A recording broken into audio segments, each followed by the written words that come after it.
Hello guys! Gusto niyo po ba ng isang tips or way kung paano po mapalaki ang inyong profile or page or papaano mapadami ang inyong.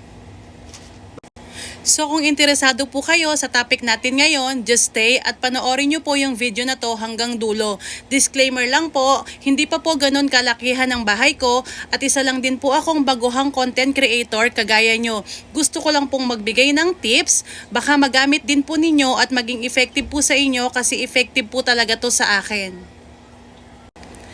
Bago ko po umpisahan ng lahat, eto po pala yung nangyayari ngayon sa profile ko. Sumasabog po yung notification ko every time na ginagawa ko po yung tips na isi-share ko sa inyo. So handa na po ba kayo? Kung handa na po kayo, uumpisahan na po natin. So ang unang tips na ma-share ko po sa inyo na ginagawa ko everyday is pag-upload po ng video. Consistent po yun. Nag-upload po ako ng mga videos, less than 2 or more videos a day. So yun po yung ginagawa ko after ko po ulit mag-start mag-create ng mga contents. Tama po kasi before, nakapag-stop po kasi akong mag-create ng mga contents.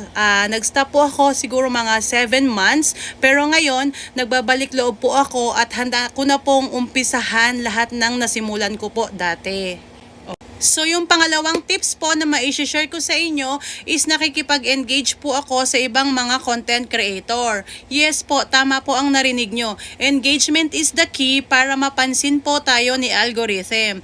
Kung makikita nyo po yung profile ko or yung page ko, hindi po ganun kalakihan ang mga views ko. Pero the fact po na nangyayari ang ganun is ganito pa rin po sumasabog ang notification ko.